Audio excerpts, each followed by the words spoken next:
This lesson is really designed to be a bridge between what we covered in week 2 and what we're going to be covering in week 3. So, in week 2, we talked all about the different forms of sampling, from getting a analog sound and turning it into a digital file to actually working with a sampler and taking some files and creating completely new instruments with them. In week 3, we're going to be talking about other types of instruments. So we're going to still talk about some multi-sampled instruments, but then we'll be getting into, virtual analog, analog emulation synthesizers, etc. But before we do that, I think it is useful to talk about samples and instruments in terms of classifications and categorization. So I've mentioned this before with this course. This is not a course that's about turning knobs. Like, we did a lot of that in the very first course. This course is more about looking at things from a top-down perspective and really trying to make your life a lot easier when it comes to all of the choices that exist out there. And so this is a lesson talking about a lot of those choices, about how sample packs are kind of made. And I hope that that helps you moving forward when you're in a position where you are going online and searching for samples, whether free or paid, or when you're going online and searching for different plug-in instruments, whether free or paid, because believe it or not, the classifications and categorizations kind of all work together in a really nice sort of way. So those are the things we're going to be talking about in this lesson. So many of the choices and decisions you make when you make music could be a lot easier if you would just sit down and think about what you want to do first. So I can't tell you the number of times where I've kind of been stumped in a track and I know I need to add, let's say, another percussion element. So I just go through this percussion folder of samples and just go back and play back and listen to everything. We've all done it before. We've all gone through 300 kick drum samples and never could find the right one because we really don't even know what we're going for. Maybe we have a sound in our head, but a sound in your head is not just going to exist for you as a sample. If it does, you're very lucky. And that's because normally when you do have a sound in your head, you're actually thinking of something from a different track. And the chances of you having that exact same sample and that person not processing at all are really kind of impossible. And we're going to talk about this a lot more in the synthesis course and talking about trying to remake sounds. You have to realize that you are never going to be able to remake a sound absolutely perfectly because there are so many processes that single piece of audio is going through, and also you have a lot of other audio that's playing with it. So a kick drum in one instance can sound very different from that same kick drum in another instance based on other instruments around it, based on how the track is mixed. It's amazing to think that the tone of one single element, like a kick drum, can be so greatly changed just based on how loud or soft it is in a mix, or based on the other instruments around it, or based on even something like the key of the song. It can completely change the way that you are perceiving that kick drum. So that is something that we will be talking about a ton in the synthesis course. But even in this course, always thinking about what you want first makes the decision process that much easier, even if it means shutting down the computer or closing the lid and just taking 5 minutes to kind of process what you're doing. If you have a plan, if you know what you want, it can go by just so much quicker. The time in the DAW can be so much more efficient, which is really what we all want. So once you figure out what you're going for, you then need to think about the sort of sound that's going to accomplish that goal. And that can also be true for instruments. So you're in the song and you're listening, you're you know what? Having a really analog kind of subtractive synthesizer sound is what I'm going for. So that right there really narrows down the process and you're able to pick that instrument quickly. Hopefully you have a lot of experience with a lot of different instruments. And then picking it is almost like second nature. That's really what we're all kind of striving for. And it takes a long time because you really need to know your tools to know that in this situation, this is going to work. Every single instrument, maybe not every single, but the majority of instruments that you work with are going to be able to generate a pluck sound for you. And a lot of tracks use pluck sounds, and you probably hear them and you think, man, I really want to get that one sound that that person is using. And it's possible to get something close to that if you really do know your instruments and you know your tools, because the pluck sound that comes out of one instrument with that set of filters, that set of oscillators, however it's been coded and programmed to sound, is going to sound completely different to another instrument with those exact same settings. So when you sit down and you think about things first, it can really make a huge difference. Let's start by talking about samples. We know that there are a million samples floating around on the internet today, and pretty much every video, every single piece of audio, anything that's been uploaded to the internet can so easily be downloaded today and resampled, used in your own track or in anybody's track. But I think a lot of times we tend to think, especially with these more professional sounding sample packs, like, where did they get all of these samples from? Like, this is crazy. How could they get that many different kick drum sounds?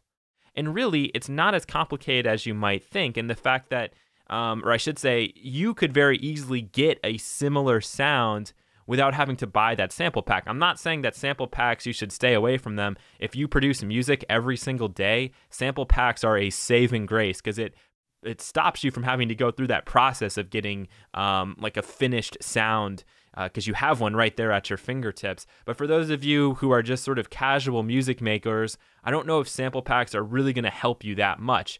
They might, but then again, you might only be using that sample one time. And if you're only using it one time, sometimes it's hard to justify that purchase, but it might make sense for you. I'm not saying that sample packs are bad. I don't think that they're bad. I think that they're great for certain people if it fits what it is you're trying to go for. Because in reality, so many of these sample packs, so many of the samples that you have today or that you've heard available are all coming from a lot of the exact same sources. They've just been processed or layered, okay? So it's not as if there are 8 million drum machines out there. There's like a handful of drum machines that everybody likes. And those are the drum sounds that we still use today in so many of our productions, especially in like pop and EDM songs. It's just a matter of how they've processed those sounds and tried to turn them into finished final products ready for you to put into your track without really having to do a whole lot of additional work to them. However, what we'll see at the end of this is that a lot of us, especially today making music, take those finished product samples that are designed to be dragged and dropped and used, and we process them even a ton further. So it's interesting to see this development and how it all works, and that's what we'll be going over here in the next few slides. So here's a classic and simple example for you. Let's pretend that we're making a sample pack, okay? And we're making a pop and EDM drum sample pack. First thing I'm going to do is I'm going to want to turn to the actual hardware that gets used or was used for a lot of that music in the past and continues to get used for that music today. So we're looking at an 808 and a 909 drum machine. So if I have these machines, I'm going to set them up and I'm going to want to resample them. Or if I don't have the machines, I can very easily find a bunch of free samples online of that exact sound that I'm looking for. So somebody has resampled their 808, they've been nice enough to put it online, they're okay with you processing it further, and there we go. So we can start from either the actual machine itself or find one of a countless number of samples that already exists. But notice on this slide, look at the amount of headroom that we have. Look at the top of that waveform to the top of the display. And I want you to keep that in mind because of what we're going to see at the end. So our first approach, the first thing we're doing for our sample pack is we want to create just a very clean, raw sample and distribute that out to people. So what we're going to do is we're going to take our drum machine, we're going to run it through a D to A converter, and in that second slide, you have to look at that thing at the top. I couldn't find any pictures of just D to A converters, unfortunately, that could be reused, but it's the thing at the very top. It's a Prism Sound D to A converter. It sounds great. Okay, I bring it in, I resampled it to my DAW, and there it is. That's our final product that we are going to include in our sample pack. But even from this first approach, we could actually get a huge variety in tone. How loud do we choose to resample the sound? Okay, what sort of cabling are we using? What wire type are we using? How long is the wire? How old is the drum machine that we're using? Has it been serviced? Has it been repaired? Was it in a smoke-free environment? All of those things can impact the sound of these old machines, and that's why when you listen to one 808 drum sound, and then you listen to another that's come from a different location, it can sound totally different because people could have completely different D to A converters. One of those 808 machines maybe wasn't maintained all that much, and so it has a different tone to the other one. And in general, when you have different physical component parts, they all break down and wear differently. Thus, the instruments themselves are going to sound different. So even with this first approach, our 808 kick drum sound is going to sound different from the person down the hall, even if they have the exact same machine and even the same D to A converters and even the same cables, which is rare because not everybody has those things. Sometimes the differences are very subtle, but the differences do still exist. So with approach 2, we're going to make a sound. We're going to take that 808 kick drum as the basis for the sound, and then we're going to process it with all analog gear. And this is a popular thing with sample packs, and one of the reasons why I do think they are a good thing, because for me, I'm in a situation in my own music studio where I don't have room or the budget to afford everything, to afford all of this analog equipment. And a lot of studios still have that. So they have the ability to take these sounds, manipulate them in ways that they like, and come up with finished products and finished sounds that I couldn't possibly replicate on my own. So we take the 808 sound, maybe we run it through a stomp box or two. Why not? Probably not likely, but you could do it. Then we run it through some outboard gear. So I know the picture is really small, but we do have like EQs and compressors and distortion units. And then from there, we're going to run it into our actual console. And remember, with each stage, we're kind of tonally shaping the sound in a different way. And with these analog components, they all sound different, just like we talked about with the drum machine. So it's impossible for you to get the same sound as somebody else. So from that console, we then run it through some tape. We go through the D to A converter, and then we end up with our sample again out the other end. And in this case, chances are the headroom would also probably be highly decreased because we're going for a really big, punchy, bold sound, and we want our sound to be as loud as the other sample packs. So we're kind of eating up some of that dynamic range, but that's okay because we're looking at this as a finished sound, whereas with the first approach, we were really looking at the sound more as just giving somebody a starting place where they could then go ahead and process it further.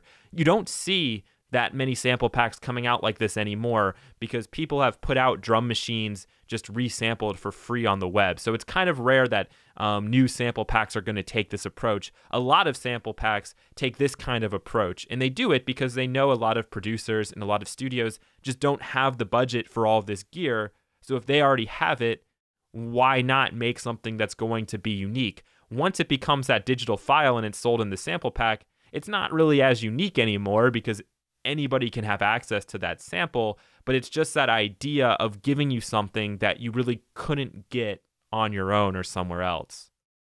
So with approach 3, this is a very popular approach, or at least it has been the last 5 or so years, is you start with the digital file. So you go ahead and you grab something like this that somebody's put up online. You start with that. You might run it through a tape machine because that's a really popular thing to do because of the tape compression and how that kind of changes the tone of the sound. After it's gone through the tape, you can see from that second picture of our WAV file there, it's changed. It's actually gotten a little bit more saturated. It looks a little more compressed overall. And then from there, you could either say, okay, I'm going to stop here and put that in my sample pack, or you could process it digitally. So you can run it through some digital processors. You can really get the sound big, bold, in your face, sort of what the modern sample pack does. And then you end up with that final finished sample down below. And you can see just how it's changed from that first instance to the last instance and how much louder it's become. And at that point, it really is considered, at least in the minds of the people making the sample pack, as a finished sample, something that's designed to be dragged and dropped and not really processed all that heavily. It will be processed further because to make it fit with the other elements of the track, there is some massaging you'll have to do, but it's not as if they're expecting you to take that sample and then go back through and do this again. People do that, which is actually what tends to normally happen nowadays. You get that final product and then you really process it a heck of a lot further. But a lot of times you can do more harm than good in these instances because you're taking something and just running it through so many processors that the sound itself can tend to get muddled from time to time. And I also just wanted to point out that with these 3 approaches, there's a million more approaches that you could take. It's not as if those are just the only 3, and some people just take those samples, run everything through digital processors. And that's a case where I feel like, I probably don't want to buy that sample because I could do the exact same thing, which is what I actually tend to do with most of the music I make. So just to give you an idea of how all that works, and also then to think about your samples when you're going online and you're browsing for samples. Do you want a sample that's been run through a lot of analog gear? If so, you need to search that out and make sure that they give you a description of saying exactly how they made those samples. Because the one thing you don't want to do is buy a sample pack only to realize that if you had just practiced a little bit more, you could have made that exact same sample. And I'm not always saying that it's not good to have a sample pack there ready for you, because when you're in a time crunch, it's a lot easier to just drag and drop something than it is to go through all this sort of a headache and hassle. But that sort of is a case-by-case scenario. But just keep that in mind when you are looking at the different samples, and always consider and think about, okay, what sort of category would this sample fall in? Is this something that's gone through a lot of analog gear? Is it something that's really raw and fresh and ready to be manipulated? Or is it a final product that's just kind of meant to be brought into the project and worked with right away? On to instruments. And look at that. We have the exact same slide that we had with the samples. So you need to know what it is you're going for, and then one instrument is going to be able to accomplish that. And I already gave the example with the pluck sound, but I think it is a good example because there are so many different variations of that sound, and a lot of that is based on the instrument. And of course, next week we'll be going into processing. So then even more is then based on what the processing is. You can see how deep this gets, and you can also now hopefully realize that trying to recreate sounds is a very difficult thing to do unless you know exactly what that person has used and you have the exact same things. So let's just go through a few different categories of instruments here. We've already looked at multi-sample based instruments already. We had that when we brought in that sound font. If you don't have a violin with you and you don't have the proper microphone to record it, or you don't have someone who can play the violin, you have to use a multi-sampled instrument. You just have no other way around it. And today, in 2016, we now have access to so many of these in a wide variety of them. So maybe you don't like that type of violin. Somebody's probably resampled a different type. Maybe you're like a composer and you really know that there's a certain type of violin that you want. I'm like, trying to think, is it called a Stradivarius or something like that? Maybe there's that very specific violin you want, and odds are it's been resampled and available for you to use. But the other thing I really love about multi-sampled instruments is that we can get things that we would never be able to get before, and even things that aren't really in use all that much. So this is especially true with instruments from different countries. A lot of these countries have sat down and have actually resampled these things and then make it available for you to download, sometimes for free, like in this example. And you can see the way that this breaks down. So you have the instrument, it gets multi-sampled, it gets put in a nice interface for you, like we have here in the center with the Contact player. And then on the right, you can see inside of Contact, you can actually get down to that same level that we were looking at before with that free sampler, because it works exactly the same way. Just because something has a slick interface doesn't mean that there aren't just a bunch of samples all underneath it, which I hope is what you can see here. So one category of instrument is multi-sample based, and there's a whole wide variety of that. I'm just going in here and saying realism for now. Sometimes it's designed to be like a hyper-realistic sound, or sometimes something that's more cinematic, so heavily processed but still multi-sampled.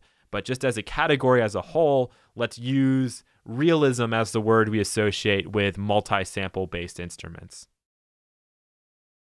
And then we also have just sample-based instruments. So you're not really trying to recreate a particular sound, or you're not just going to resample something and then put it into an instrument so that you can play it back with the keyboard.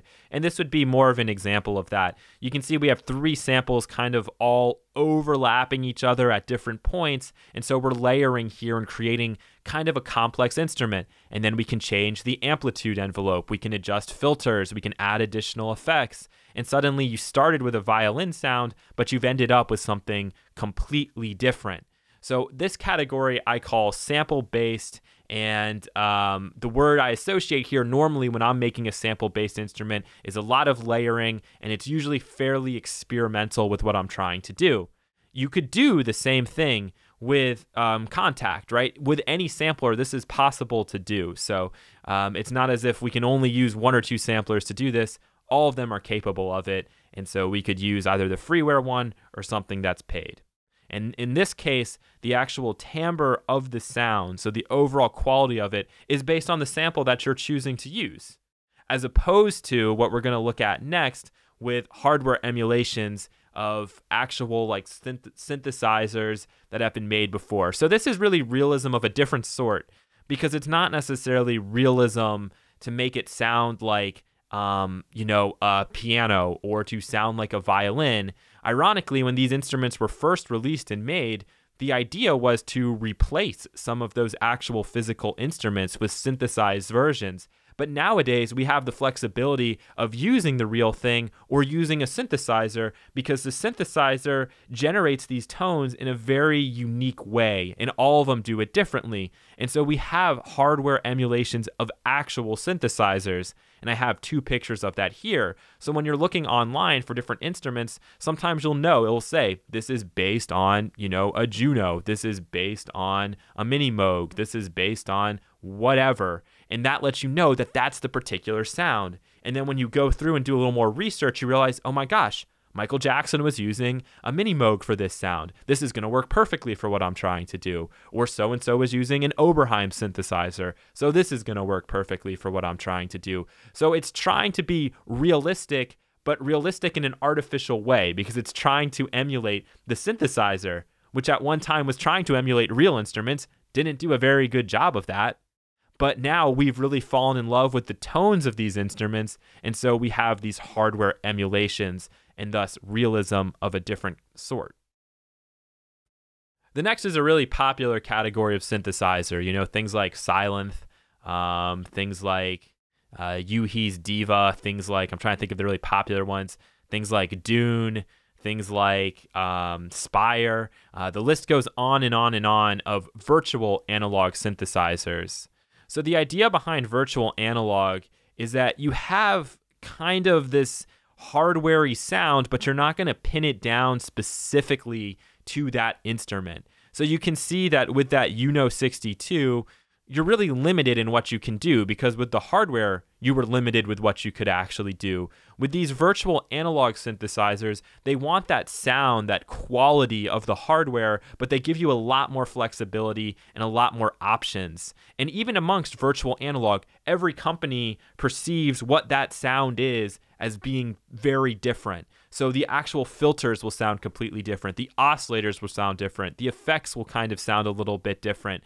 How you modulate things, that is all going to be a little bit different, but still virtual analog. And ironically, the one on the right, that OBXD, actually says virtual analog synthesizer. However, it's trying to emulate more of an Oberheim specific synth, right? As compared to this Yuhi one, I don't know what synthesizer this is, but I do know that it's going to be virtual analog because it has that look, but I can't pin down what exact instrument it's attempting to emulate, because I don't think it's trying to emulate any particular one. So that's the differential between those 2 types of analog synthesizers that have been emulated in plugin form. And last but not least, we move on to digital synthesizers and digital instruments. And really, all of these things are digital because it exists inside the computer, but the actual tone and sound of these instruments really does differ to the 2 previous categories we looked at before. It can follow the same basic signal flow as we see on the right here with this instrument. There are still oscillators, there are still filters, but there's something about the sound of these that's very clean, very precise, and the only word and adjective you can use to describe it is digital sounding.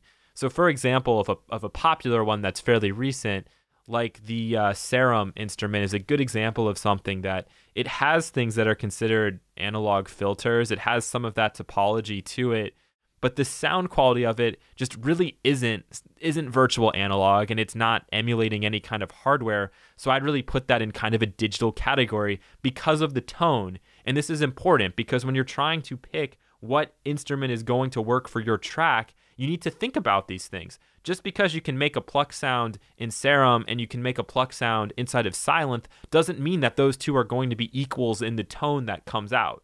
So when you are categorizing instruments and you're thinking about one to buy, I do believe this is really an important distinction you need to make. And also with digital instruments, you see some very experimental and cool stuff.